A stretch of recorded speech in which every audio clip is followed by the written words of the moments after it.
Olá, a paz do Senhor, que bom! Hoje nós já estamos na lição de número 6 e como temos aprendido neste trimestre. Sou muito grata a Deus por contribuir com todos os irmãos e podemos dizer que até aqui o Senhor tem nos ajudado e mesmo em meio a uma tempestade que nós estamos vivendo, nós podemos dizer que até aqui o Senhor tem nos sustentado. Muitas igrejas ainda não abriram as suas portas, mas os irmãos estão aqui, todas as semanas aprendendo um pouquinho mais da palavra de Deus. E para você que está aqui pela primeira vez, eu sou Jane Martins de Souza, eu sou professora, também superintendente de escola bíblica dominical. E para mim é um prazer muito grande a presença de todos os irmãos aqui, das irmãs, todos vocês que com carinho todas as semanas têm estado aqui no meu canal, têm curtido, compartilhado as minhas aulas, e muitos irmãos estão reclamando que não estão recebendo a minha aula semanalmente. O segredo é você desativar o sininho das notificações e ativar outra vez, aí você continua recebendo. Quando parar de chegar para você, você repete o mesmo processo e aí você então vai ter todas as minhas aulas. E também alguns irmãos estão assim meio confusos, porque eu estou postando a aula em 3 partes e também estou postando a aula integral. Então é só você entrar no meu canal e aí você escolhe da forma que você quer assistir, se você quer assistir por partes, por tópicos, ou se você quer assistir a aula integral. Então fica comigo até o final desta aula e hoje nós vamos aprender muito. Eu confesso que eu aprendo muito também estudando, para gravar esta aula. Eu estou ganhando muito também com isso e eu sou grata a Deus por tudo isso. E hoje na lição de número 6 nós vamos falar sobre santificação. Nós já sabemos que ser santo é ser separado para Deus, para um propósito. Nós já falamos sobre santidade, que é um estado que uma pessoa está. Deus, ele é santo e a santidade é inerente dele, não tem como separar Deus da sua santidade. E hoje nós vamos falar da santificação, comprometidos com a ética do Espírito. Está em 1 Pedro capítulo 1, do versículo 13 ao 23. No finalzinho da aula nós vamos comentar sobre ética, então nós vamos falar do nosso comprometimento com a ética do Espírito Santo. Hoje, a santificação, o agente da santificação hoje é o Espírito Santo de Deus. Isso todos nós já sabemos que é o Espírito Santo que gera em nós a santidade, a santificação, mas é claro que é com a nossa contribuição. E todo cristão precisa saber disso e também ter certeza e convicção disso, para que você possa dar lugar ao Espírito Santo para trabalhar na sua vida. Como nós aprendemos na outra aula a respeito de pericorese, nós vamos aprender hoje também que a santidade não é só a pessoa do Espírito Santo que está envolvida nela. É o que nós falamos sobre a dança de roda de criança, a dança da Trindade, sempre um está no centro e os outros estão à volta também trabalhando. E assim é na obra da santificação. O Espírito Santo, ele é o agente santificador em nossas vidas, mas o Pai e o Filho também estão presentes e contribuem com a santificação nas nossas vidas. Todos eles estão envolvidos na santificação. E o desejo de Deus é a santificação para o mundo inteiro. Mas nós sabemos que a santificação não envolve o mundo inteiro de uma vez, É uma santificação individual que vai agregando mais pessoas a esse nível de santidade, de santificação. Mas o desejo de Deus mesmo é que todo o mundo, todas as pessoas sejam santificadas por intermédio da sua palavra. E para tanto que ele enviou Jesus Cristo, seu Filho, para morrer lá na cruz e possibilitar este propósito da santificação. E hoje, o agente da santificação é o Espírito Santo. Então, Deus enviou seu Filho, Jesus, para que com sua morte na cruz fosse possibilitado este propósito de santificar o mundo inteiro. mas é o Espírito Santo que é o agente santificador em nossas vidas. Nós, por nós mesmos, não conseguimos santificar as nossas vidas. Nós sabemos que na salvação nós recebemos tudo de uma vez: a regeneração, a justificação, a santificação, a conversão. Recebemos o Espírito Santo, que é o selo, o nosso penhor. Somos santificados de uma vez só. Falaremos um tópico só sobre isso. Então, até o final, nós vamos saber qual é a nossa posição, como é a nossa mudança de posição na obra da santificação. No início do século, da igreja primitiva, os cristãos criam que Jesus não tardaria a voltar. Então, eles faziam tudo com muita vontade, com muito amor, com muito desejo, porque eles acreditavam que Jesus voltaria logo. Então, eles queriam evangelizar o mundo inteiro, levar a palavra, curar os enfermos, ensinar e fazer discípulos, porque eles criam que a volta de Jesus não seria demorada. Mas como o tempo foi passando, alguns deles foram esfriando na fé. E como nós falamos na aula passada, né, que Paulo estava alarmado porque eles tão depressa tinham afastado do verdadeiro evangelho, e esta igreja, com a demora da volta de Jesus, eles foram acreditando e foram afastando também da doutrina, da santificação, da vida separada do mundo, né? E foram infiltradas vários tipos de pessoas no meio dessa comunidade cristã que estava crescendo lá. E como nós falamos, Corinto tinha problemas, era uma igreja poderosa, mas era uma igreja que tinha problemas, tinha pecado, eles ainda eram meninos na fé, mesmo diante de tanto poder que aquela igreja vivia.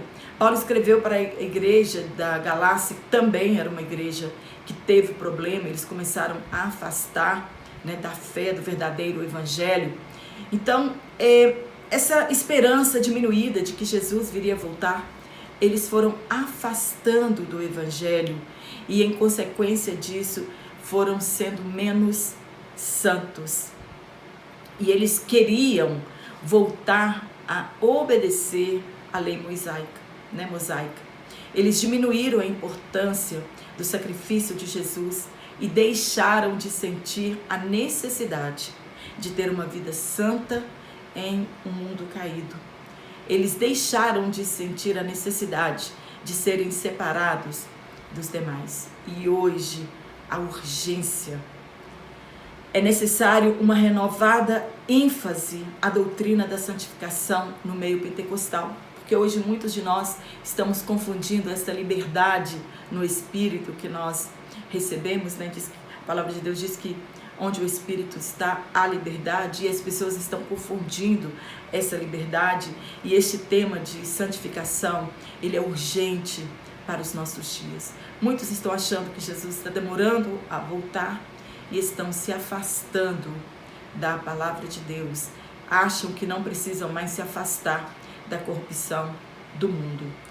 Há uma popularidade que foi conquistada neste século 21 e por isso muitos dos nossos líderes não querem falar sobre santidade, né? Hoje o gospel caiu no gosto de todas as pessoas, ser evangélico hoje é moda, né? Então as pessoas estão querendo este movimento e por causa dessa popularidade, muitos dos nossos líderes não querem pregar sobre inferno e muito menos sobre santidade ou santificação, que nós precisamos nos afastar deste mundo corrompido, viver neste mundo, mas separados do pecado. E eles deixam de fazer isso para não perder popularidade. E com isso, com esse discurso, né, pregando essa doutrina da santificação, evidentemente nós vamos afastar muitas pessoas do nosso meio. A história da igreja diz que houve em meados do século XIX e no início do século XX um movimento chamado Movimento da Santidade. E hoje, neste século XXI, se faz necessário novamente este movimento da santidade. Despertar os cristãos A igreja que está esperando o arrebatamento para a santificação, para a santidade, para ser separado deste mundo de corrupção. E hoje se faz necessário passarmos a limpo todas as nossas congregações e vermos de fato para o lugar que nós estamos indo. Voltarmos à pregação do verdadeiro evangelho, voltar de novo aos nossos púlpitos a pregação da santificação, da necessidade da santidade para a igreja e para nós mantermos a nossa comunhão com o Pai. Santidade é um atributo de Deus que é comunicável a nós. Nós só santificamos a nossa vida, nós só somos santificados por intermédio do sacrifício de Cristo. E aí então nós podemos nos aproximar de Deus. É o sangue de Jesus, né, que faz, que reata essa nossa comunhão com o Pai. E é o Espírito Santo que é o agente santificador. E por isso nós temos a legalidade de sermos chamados filhos de Deus e nos aproximarmos dele, mas temos que ser santos. Nós não podemos nos relacionar com Deus se não santificarmos a nossa vida. Pedro escreveu em sua carta repetindo a passagem do livro de que devemos ser santos porque Deus é santo. Esta é uma exigência de Deus. Foi uma exigência de Deus para a nação de Israel. Hoje nós somos o Israel espiritual e é uma exigência para nós. Pedro escreveu a respeito disso, que para nós nos relacionarmos com Deus, nós precisamos ser santos, porque Deus, ele é santo. E quem se aproxima dele precisa também santificar a sua vida.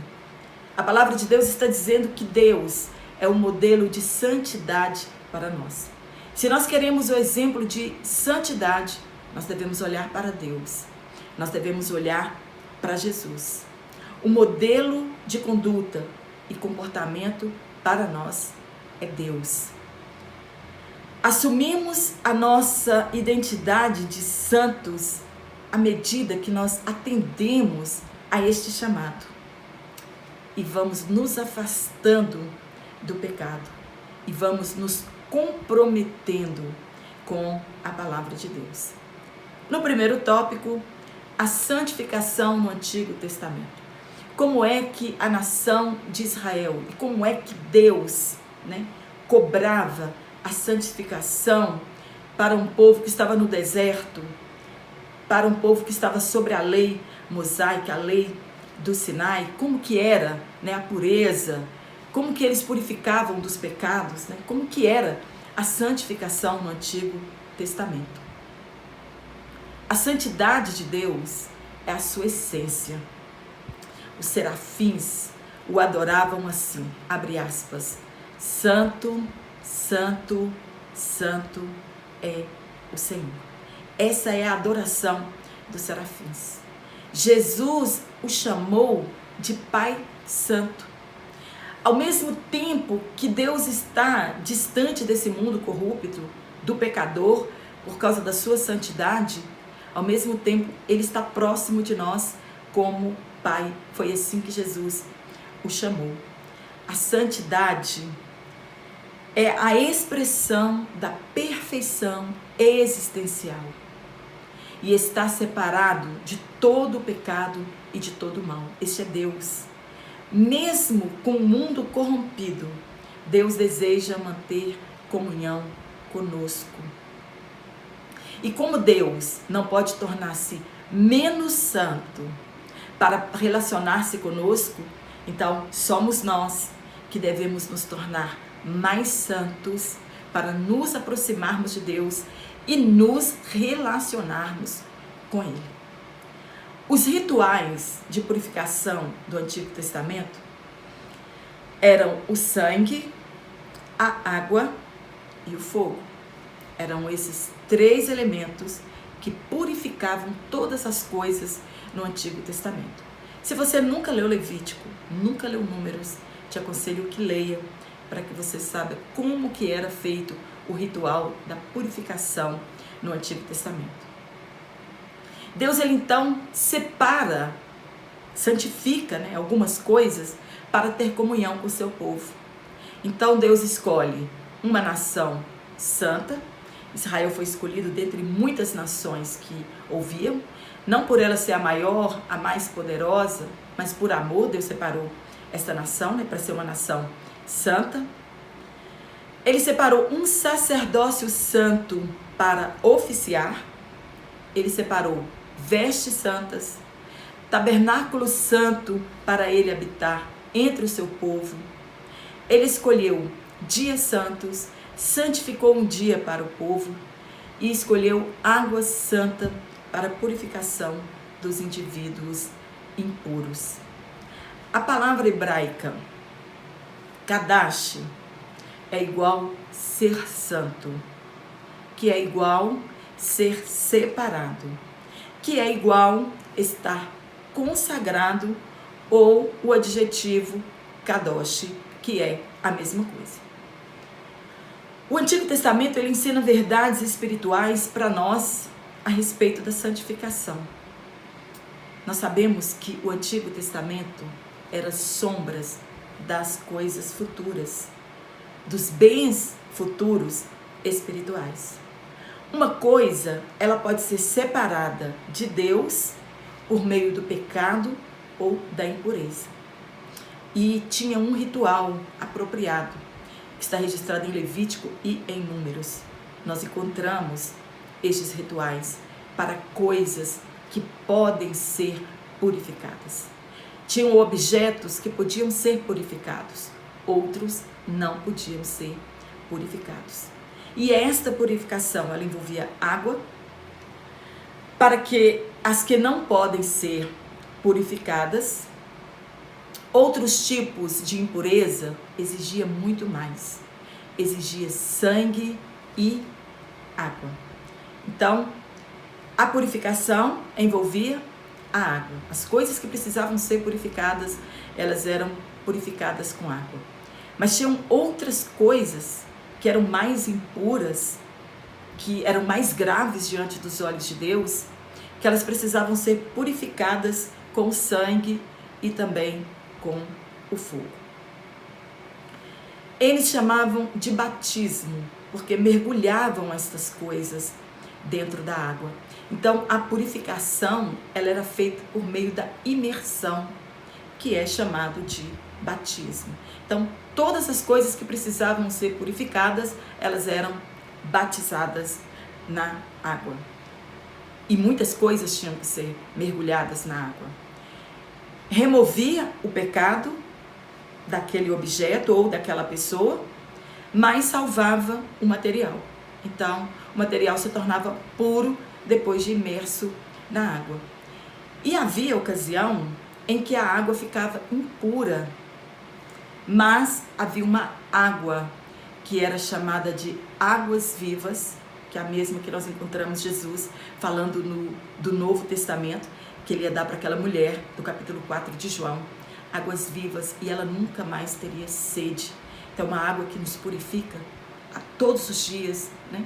Todos os dias nós somos renovados e purificados por esta água viva, ou de cisternas ou de fontes, que são chamadas águas correntes, né? Onde o pecado não ficava parado nela, né? As impurezas eram levadas por estas águas, pois eram águas que se movimentavam.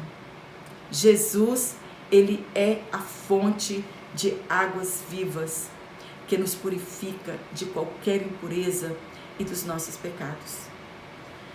E havia uma categoria que não podia ser purificada. Geralmente tais coisas, elas deveriam ser destruídas e frequentemente pelo fogo. Nós temos como exemplo de coisas que foram destruídas pelo fogo: Sodoma, Gomorra, Jerusalém, Jericó. Acã, quando ele pecou, foi queimado ele juntamente com a sua família, e todas as suas coisas foram queimadas. Os rituais do passado, eles representam verdades espirituais. E eles nos ensinam que Deus é santo e exige de nós santidade. Por intermédio do Espírito Santo, Deus quer nos purificar. mas aqueles que estão dispostos a abandonar os seus pecados. Essa é a nossa parte. Nós precisamos ter disposição para abandonar os nossos pecados. Ele então removerá os pecados e salvará tais pessoas. Mas, se não quiserem ser purificadas, os fará como os materiais que eram feitos no Antigo Testamento, que não eram purificados nem pela água, nem pelo sangue. Os mais contaminados serão destruídos junto com o pecado e exatamente da mesma maneira, pelo fogo. Segundo ponto, consagração. Esta palavra ela é utilizada no Antigo Testamento e também no Novo e traduz vários verbos hebraicos e os seus substantivos derivados. Abre aspas. Haram e Kadash. A ideia comum dessas palavras hebraicas parece ser de separar alguém ou algo para o serviço ao Senhor. Então eram separados sacerdotes, coisas, objetos, dias de festas. A tradução na RSV prefere usar essa palavra para traduzir agiazon, em grego, que na versão da KJV é traduzida como santificar ou santificação.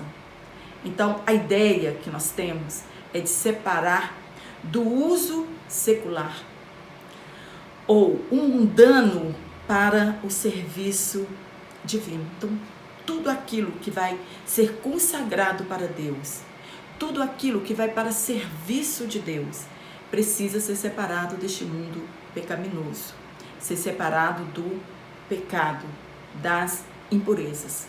A ideia, então, é que todo crente é um santo, isto é, ele é separado para um propósito. É alguém consagrado, que está separado do mundo e que pertence a Deus. Terceiro ponto, a purificação. Nós já vimos como era feita a purificação. Nós podemos resumir da seguinte forma, que a raiz desta palavra, em hebraico, pode significar a mesma coisa ou coisa diferente, dependendo da tradução que nós estamos lendo, dependendo do contexto que nós estamos lendo, pois pertencem ao mesmo campo semântico. O que é semântica? Bom a gente saber o que é, mesmo que a gente não aplique todos os nossos dias, É o estudo das significações das palavras. É o que estuda o significado das palavras, a raiz, das palavras, ou seja, do significado de cada vocábulo existente na língua, no caso aqui hebraico e grego. Então, abre aspas, taor, que deriva do verbo taer, é igual ser limpo, puro, e kadosh, que deriva do verbo kadash, é igual santo. Ambos se aplicam à santidade de Deus e das pessoas que se aproximam dele e se purificam de toda impureza e de todo pecado. Resumindo, tem de conhecer grego, tem de conhecer hebraico, Então por isso nós não vamos ficar muito presos em verbos e substantivos gregos e hebraicos, porque nós não estudamos o idioma, Nós vamos deixar isso para os mestres, que nós temos, e para a gente não levar a aula, para um outro campo. Então nós precisamos entender o texto e o contexto para nós entendermos o que é purificação.